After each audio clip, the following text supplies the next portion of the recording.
셋. 안녕하세요. 실버 캠핑의 실버맨입니다. 저는 오늘 캠핑카 실버를 제작하면서 나름대로 경험했던 모든 것들과 그리고 제작 과정을 영상으로 만들면서 캠핑카를 제작하려는 모든 분들에게 도움을 됐으면 하는 바람으로 자작 후기 영상을 제작하게 되었습니다. 끝까지 구독하시고 좋아요, 구독 눌러주시면 실버맨에게 큰 힘이 되겠습니다. 그렇더라고요. 캠핑카를 만드는데 가장 중요한 것이 망설이지 않고 결심을 하는 거예요. 그 중에서 가장 중요한 게 차량을 결정하는 거예요. 현재 대략적으로 12인승 승합차 또는 카운티 25인승 롱바디, 숏바디, 그리고 요즘 대세로 떠오르는 에어로타운, 또 봉고 트럭 등등이 있는데, 여기에서 자기 적성에 그리고 자기 형편에 맞는 그런 차를 결정하는 것이 굉장히 중요한 것 같습니다. 그리고 특히 중고 차량을 구입할 때는 차가 오랫동안 주차된 관계로 브레이크나 하부를 세심하게 점검을 해야 할 것입니다. 자, 그러면 두 번째로 차량을 결정을 했으면 나만의 캠핑카를 설계하는 것이 중요할 것 같습니다. 차의 규모, 가격, 성능, 2010년산을 할 것이냐, 몇 년산으로 차량을 삼을 것이냐 하는 것이죠. 저는 2010년산을 차량을 결정을 했습니다. 2010년산을 차량을 결정한 이유는 2001년서 2007년까지는 전 세계적으로 아이언이 좀 부족했다고 그래요. 그래서 엔진이 아이언이 좀 덜 들어가서 아무래도 녹이 빨리 난다라고 하는 그런 얘기를 들었고, 물론 찌라십니다. 또 2009년까지는 하부가 미션이 이렇게 밑으로 나왔잖아요. 그리고 ABS가 고장이 나면 수리비가 많이 든다고 하는 그런 얘기를 듣고 2010년산을 구입을 했습니다.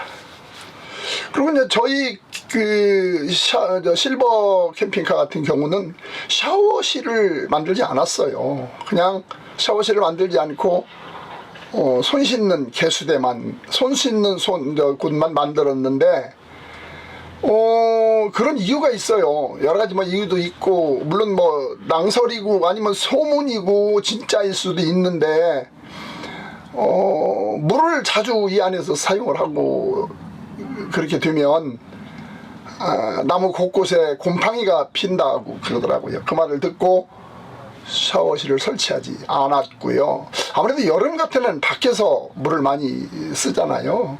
그리고 겨울에도 막상 캠핑을 나가보니까 샤워실에서 목욕하는 횟수가 그렇게 많지 않아요. 그래서 샤워실을 설치하지 않았습니다.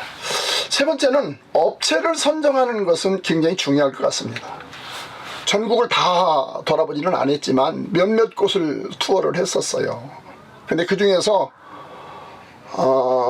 저 같은 경우는 충청남도 논산시 감곡면에 위치한 캠핑 공작소를 선정을 했는데, 우선 주차할 곳이 크고 좋았습니다. 그리고 공장 안이 환경이 굉장히 쾌적하고 좋았어요. 공장도 넓고요. 또 거기를 선정한 이유 중에 하나가 숙식이 가능했다고 하는 것이고요. 그리고 직원들 전체가 굉장히 상냥하고 친절했었습니다. 그러면 이제 업체를 선정하고 나서 그 다음에 네 번째로 준비할 것이 개인적인 준비물이죠. 성능 좋은 충전 드릴 2개를 준비를 해야 합니다. 하나는 나사못을 직접 시공하는 드릴 하나하고, 또 하나는 이중질이라고 그러죠. 나사못을 시공하기 전에 구멍을 뚫을 드릴을 말하는 겁니다. 자, 그 다음에 이제 다섯 번째로는 캠핑카 실내의 자재를 결정을 하는 것입니다. 합판으로 할 것이냐 원목으로 할 것이냐, 아니면 편백나무도 있고 일반 합판도 있고 고무나무, 원목, 집성목도 있는데, 아무래도 원목을 하면 합판보다 좀 이렇게 견고하지 않을 것 같아요. 그래서 저 같은 경우는 자작나무 합판을 사용을 해서 실내를 제작을 했습니다. 그리고 이제 전자제품을 결정을 해야 합니다. AC 냉장고, DC 냉장고를 쓸 것이냐, AC 냉장고를 쓸 것이냐, 텔레비전, 에어컨, 그리고 전자레인지, 맥스팬, 무시동 히터. 냉장고를 AC 냉장고를 쓰냐, DC 냉장고에 따라서 보조 배터리가 결정이 되어져야 해요. 그래서 저희 차 같은 경우에는 AC 냉장고 205리터를 결정을 했습니다. 또 무시동 히터도 그렇죠. 에베스가 있고 베베스터가 있는데 독일산이라고 그러죠. 저희는 BBKB라고 그래서 회사는 미국인데 중국산입니다. 장착을 했습니다. 지금까지 아무 문제 없이 지금 잘 시동이 걸리는 것 같습니다. 그 다음에 보조 배터리를 결정하는 겁니다. 보조 배터리가 현재 나와 있는 건 납전지로 할 것이냐, 인산철로 할 것이냐, 리튬이온 배터리로 할 것이냐. 여기서 납전지나 인산철이나 리튬이온 배터리의 효율성은 많이 차이가 나죠. 예를 들어서 같은 50A로 했다고 하면 납전지하고 인산철하고 리튬이온 배터리의 그 사용하는 그 날짜나 시간은 많이 차이가 납니다. 저희 실버 캠핑카는 750A를 장착을 했는데요. 한번 완전 충전을 완충을 한 뒤에 주행 충전, 태양광 충전을 풀 가동을 하면 겨울에는 한 일주일 정도 전기를 충분히 쓸 수 있습니다. 그리고 여름에는 연속적으로 사용이 가능을 합니다. 자, 그 다음에 태양 전지판을 결정을 해야겠죠. LS 산전, 한화, 현대, 중국산 등이 있습니다. 저희는 LS 산전 400W짜리 2장을 장착을 했던 것 같습니다.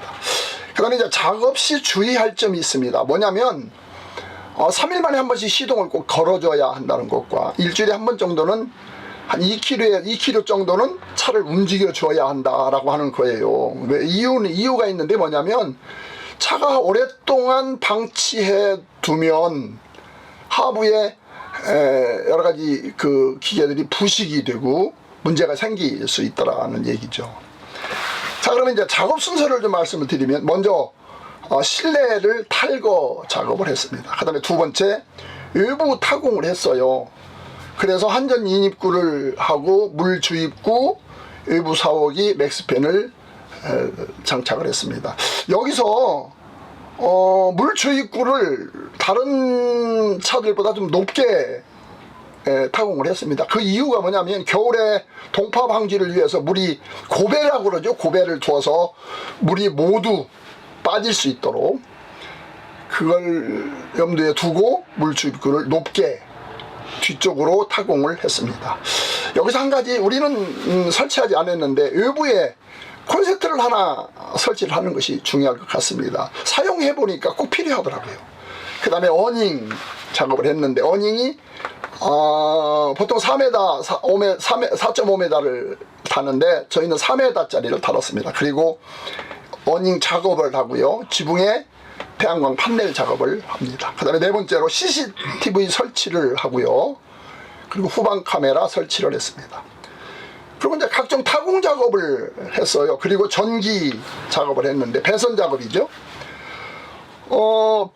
배선 작업을 할 때 철판으로 전기가 배선이 통과하게 돼요. 그러면 그 철판 타공한 대로 배선이 통과를 할 때 실리콘 작업을 꼭 해주는 것이 중요합니다. 왜냐하면 그렇지 않으면 차가 움직일 때마다 그 배선이 피복이 벗겨져 나중에 합선이 될 우려가 여지가 있다라고 하는 거죠. 그리고 차 유리 썬팅을 하고요. 여덟 번째로 단열재 작업을 하고 아홉 번째로 배관 작업을 했습니다. 아까 말씀드린 대로 물 배관, 물 주입구를 높게 설치를 해서 겨울철 동파 방지를 예방을 했습니다. 열 번째는 차량 지붕에 스포일러를 설치를 했고요. 11번째는 맥스팬을 설치를 했고 12번째는 운전석 천정 엠보싱 작업을 했어요. 여기서 한 가지 주의할 점이 있어요. 운전석, 기존 운전석 천정 탈거 시에 볼트를 보관을 잘 해야 할 것 같습니다. 그리고 볼트를 역순으로 표시를 해 놓으세요. 다음에 엠보싱 작업이 마친 뒤에 다시 운전석에 천장에 엠보싱을 붙이게 될 때 그 볼트를 그 자리에 다시 채워야 하니까 꼭 염두에 두시기를 바랍니다. 13번째는 보조 배터리. 저희 그 실버 캠핑카 같은 경우에는 리튬이온 배터리 3kg짜리 3팩 9kg죠. 9kg를 장착을 하고 양방향 충전기, 인버터 양방향 충전기 5kg를 장착을 했습니다. 이 3kg짜리 3팩을 장착을 하니까 750A가 나온다고 그래요. 그 다음에 에어컨 작업을 했고요. TV와 TV 안테나 작업을 했습니다.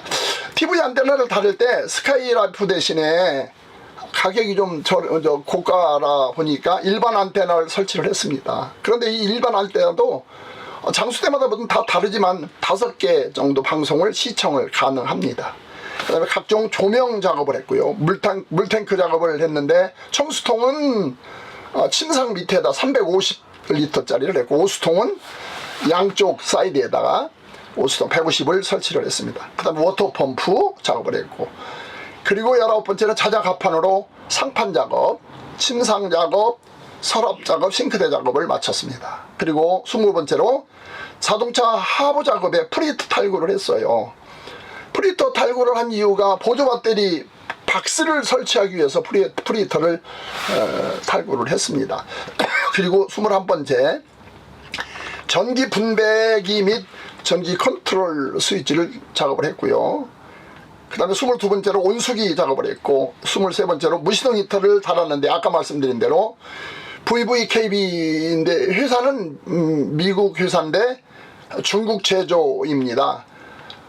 그런데 뭐 지금까지 무시동 히터를 장착을 하고 나는데 한 번도 뭐 문제가 생긴다든지 그런 게 전혀 없습니다. 그 다음에 24번째로 출입문을 달았는데 출입문을 기성문짝을 달지 않고 기존 출입문을 개조를 했어요. 그 부분에 좀 궁금한 분들이 있으면 연락을 해주시면 제가 자세히 말씀을 드리겠습니다. 그 다음에 25번째로 각종 전자제품 입고를 했는데 저희 캠핑카 같은 경우는 220V로 냉장고 205L짜리 전자레인지, 온수기, TV, 에어컨을 입고를 했습니다. 그리고 26번째로 운전석 의자를 탈거를 해서 의자에 가죽 시트 작업을 하고 탈부착을 했습니다. 그리고 나머지 뒷좌석도 똑같은 동일하게 작업을 했습니다. 그다음 27번째 고정식 테이블을 아카시아 집속목을 사용을 해서 만들었습니다. 그리고 28번째로 차량 외부 도색을 외부에다 맡겨서 했습니다. 그리고 29번째로 구조 변경을 함으로써 모든 차 자작 작업을 마쳤습니다. 근데 여기서 이제 자작 기간이 약 2개월 반 정도 걸렸어요. 근데 이제 한 가지 이런 질문들을 해요. 나는 완전 초보인데 나 같은 사람도 할 수 있습니까? 할 수 있습니다. 저도 완전 초보였습니다.